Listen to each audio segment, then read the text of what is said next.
Welcome to path achiever. आज मैं एक ऐसे स्टूडेंट से आप लोग को मिलवाना चाहते हैं जिनका मैथ बहुत ही वीक था, बट वो मेरे पास 2016 में आए और उनका मैथ बहुत ही अच्छा हो गया। जो मैथ अच्छा हुआ है वही अपने शब्दों में बताएंगे। Please mister Saurabh Kumar. पहले बताइए सौरभ, अपना इंट्रोडक्शन बोलिए।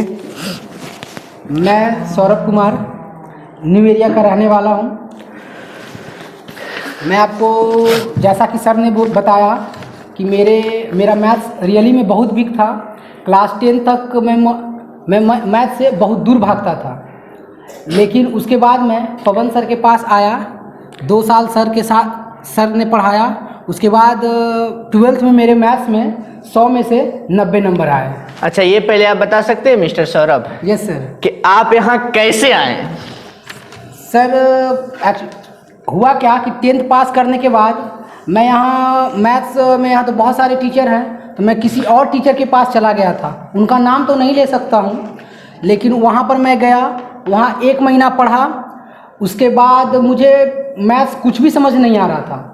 तो फिर मेरा एक सीनियर भैया थे जो मेरे मोहल्ले में थे, तो उन्हीं से मैंने सलाह लिया कि भैया कि मेरा मैथ्स बहुत वीक हो गया है और मुझे मैथ से बहुत डर लगने लगा है, मैं क्या करूं। उसके बाद उन्होंने बताया कि एक पवन सर हैं जहां मैं पढ़ता हूं, तुम वहीं चले जाओ। उसके बाद मैं पवन सर के पास आया और 2 साल सर के साथ पढ़ा। अच्छा, आप ये बता सकते हैं कि जो आपको बोले हैं यहाँ पर आने के लिए, उनका नाम क्या है? वो मेरे सीनियर थे हर्ष कुमार, जो कि अभी उनके बारे में बता देता हूँ, जो कि अभी वो फिलहाल NIT इलाहाबाद में पढ़ रहे हैं। बहुत अच्छा मिस्टर सौरभ, आपने अच्छा मैथ में आप जब मेरे पास में आए थे तो यहाँ पर कौन सा चैप्टर चल रहा था? जब सर के पास में जब आया तो यहाँ सर ट्रिगो से स्टार्ट किए थे मेरे बैच में, जहाँ तक कि मुझे ऐसा याद है कि ट्रिगो स्टार्ट किए थे। और थोड़ा बहुत ट्रिगो में क्लास 10th में पढ़ा था, लेकिन उतना समझ में नहीं था। लेकिन जब सर के पास आया तब इन्होंने ट्रिगो से स्टार्ट किया और उसके बाद मेरा इंटरेस्ट बढ़ने लगा मैथ्स के प्रति। Mister Saurabh, yes sir. आप ये बताइए कि आप 2018 में जो मतलब बिहार बोर्ड का सबसे खराब साल बोला जाता है, हाँ सर, है ना, 2018 में इतना हार्ड एग्जाम हुआ था। उस एग्जाम में आप 100 में 90 नंबर लाए, इसके बारे में कुछ अपना रणनीति बता सकते हैं? हाँ मिस्टर सौरभ, यस सर। आप 2018 में एग्जाम दिए, उस समय बिहार बोर्ड का सिचुएशन बहुत ही अच्छा था सब साल के अपेक्षा, क्योंकि उस साल बहुत ही हार्ड एग्जाम हुआ। आप ये बता सकते हैं कि 100 में 90 नंबर लाने का रणनीति आप बता सकते हैं कि कैसा रणनीति आप निभाएं? Yes sir, yes sir. बोलिए। मैं बच्चों से यही कहना चाहूँगा कि जैसा कि सर ने बताया कि उस समय बहुत टफ एग्ज़ाम हुआ था, चोरी न के बराबर हुई थी, लेकिन मैं बच्चों को यही कहूँगा कि सर क्या सबसे पहले तो सर ने क्या किए कि दो महीना पहले मतलब नवंबर के फर्स्ट वीक में ही मेरा सिलेबस आपने सर पूरा करवा दिया था। बहुत अच्छा। उसके बाद आप 2 से 3 बार रिवीजन करवाए थे, और रिवीजन के दौरान आप हमेशा हम लोग वो यही कहते थे, ये कुछ इम्पॉर्टेंट क्वेश्चन है, इसको पर ज़्यादा ध्यान देना जो कि तुम्हारे एग्ज़ाम में आ सकता है। तो सर ने जैसा जैसा बताया मैं वैसा वैसा करते गया। बहुत अच्छा मिस्टर सौरभ। और ये रही बात ऑब्जेक्टिव की, तब सर ने एग्ज़ाम के कुछ दिन पहले सर ने मुझे 100 ऑब्जेक्टिव का गेस करके दिया था और बोले थे कि इसको 2 से 3 बार पढ़ जाना। तो सर जैसे ही सर बताए वही मैंने किया, और जहाँ तक कि मुझे याद है कि उस समय मेरे टाइम में 40 ऑब्जेक्टिव आए थे, तो उसमें से 30 से 35 उस 100 जो ऑब्जेक्टिव जो सर गेस किए थे, उस 30 से 35 ऑब्जेक्टिव डायरेक्ट मेरे एग्ज़ाम में आए थे। अच्छा मिस्टर सौरभ, जो 100 ऑब्जेक्टिव हम गेस किए थे, उसमें डिजिट 30 से 35 ऑब्जेक्टिव मिला कि पैटर्न वाइज मिला? नहीं सर, कुछ तो डिजिट वाइज भी थे और कुछ पैटर्न वाइज भी थे कि और रही बात मैथ का, तो मैथ में कोई भी एग्ज़ाम हो तो मैथ में आपका डिजिट टू डिजिट कहीं मिलता नहीं है। एग्जामिनर क्या करता है कि आपका डिजिट चेंज करता है, लेकिन वो पैटर्न सारे के सारे वही थे सर। आपका 40 ऑब्जेक्टिव में 40 ऑब्जेक्टिव सही बनाए। Yes sir, yes sir. ये तो बहुत अच्छी बात है। और उसके बाद सब्जेक्टिव में 50 नंबर लाए हैं आप, जैसा कि आपका यहाँ पर रिजल्ट मेरे पास में 60 में 50 है सर। बहुत अच्छी, थैंक यू। अच्छा, ये बता सकते हैं कि आप जब पढ़ते थे हाँ सर। तो पढ़ने के समय क्या सोचते थे? मैथ्स पढ़ने से पहले आप बताएं, जैसा कि मैथ हमारा बिग था। Yes sir. क्या सोचते थे? सर पढ़ने से पहले बस मैं यही सोचा था कि एक कहा जाता है ना कि जो चीज़ आपका कमज़ोर है, जो सब्जेक्ट आपका ज़्यादा कमज़ोर है, आप उसी सब्जेक्ट को ज़्यादा पढ़िए। बहुत अच्छा, इससे क्या थैंक होगा यू। कि सबसे पहले उस सब्जेक्ट के प्रति आपका डर भाग जाएगा। बहुत अच्छा। मिस्टर सौरभ, आप जैसे लिखे अपना इंट्रोडक्शन में कि 2018 में आप एनडीए का एग्जाम दिए थे, आप क्वालिफाइड भी कर गए थे। Yes sir, yes sir.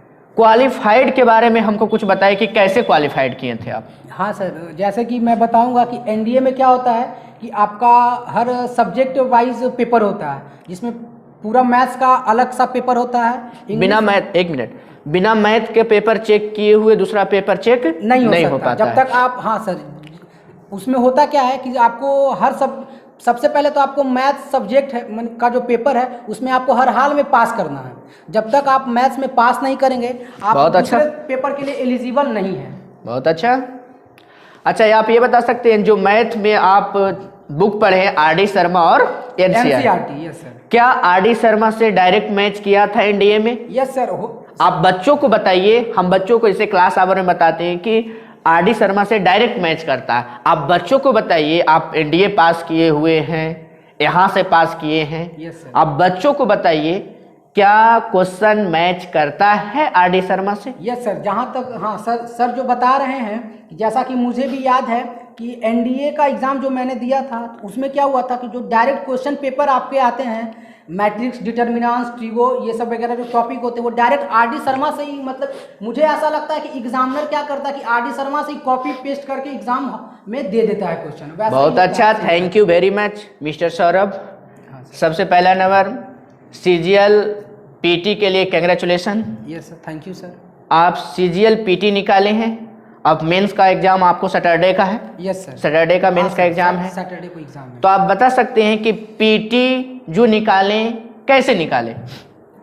हाँ, देखिए मैं बच्चों को यही कहूँगा कि जो सीजीएल का पेपर है उसमें मैथ्स का अलग से पेपर होता है जो 25 क्वेश्चंस का होता है, और उस पेपर में एडवांस मैथ्स का बहुत बड़ा रोल है, जिसमें से आपको 12 से 14 क्वेश्चन एडवांस मैथ्स के आते हैं। तो वो जो एडवांस मैथ्स है वो मतलब मेरे 7 से 8 जो दोस्त हैं वो अभी भी सर से हम लोग एडवांस मैथ्स का अलग से क्लास लेते हैं, और इसमें सर ने बहुत हेल्प किया एडवांस मैथ्स में। और जैसा कि सर ने बोला मेरा सैटरडे को पेपर है, तो वो जो पेपर मेंस का होता है उसमें भी 200 नंबर 100 क्वेश्चंस डायरेक्ट मैथ्स के आते हैं, तो उसमें भी एडवांस मैथ्स का बहुत बड़ा रोल है, जो कि अभी हम लोग सर से फिलहाल पढ़ रहे हैं। बहुत अच्छा, थैंक यू। आप जो पढ़ रहे हैं मेंस के लिए, हाँ सर। अब आपका सैटरडे का एग्जाम है, क्या आप जब मेंस का क्वेश्चन बैंक बनाते हैं एडवांस मैथ का, यस सर, तो क्या मैच करता है मेरा पढ़ाया हुआ? Yes sir, advance maths direct आपका कंसेप्ट होता है, कंसेप्ट बेस्ड क्वेश्चन होते हैं, क्योंकि अगर आपको प्रॉपर्टीज याद है तब आप उसमें अप्लाई कर सकते हैं। तो सर ने मुझे बहुत अच्छे से पढ़ाया है एडवांस मैथ्स, जो कि जिसमें उसमें 7-8 टॉपिक चैप्टर होते हैं, और वो चैप्टर सर ने बहुत अच्छे से मुझे पढ़ाया। क्योंकि आपसे इतना पूछने का मेन पर्पस हुआ कि आप 12th के बाद भी हमको रिक्वेस्ट करके आप हमसे पढ़े हैं। Yes sir. और मतलब कि 12th के बाद भी पढ़े, आपको अच्छा लगा होगा तब ना पढ़े। यस सर, बहुत अच्छा। अब बच्चों को लास्ट बार उसके बाद आइए मेंस का एग्जाम दे करके क्वालिफाइड करके उसके बाद हम आपसे मिलेंगे, लेकिन आप बच्चों को लास्ट में क्या सीख देना चाहते हैं? मैं बच्चों से यही कहूँगा कि जैसा सर बताते हैं सर की बात को एकदम 100% मानिए, कि सर जो बोल रहे हैं वो सत्य है, उसी को मानते हुए सर की बात को अपने आवर में उसको अप्लाई करिए। Thank you very much. आप मिस्टर सौरभ अब जा सकते हैं, है ना? Thank you sir.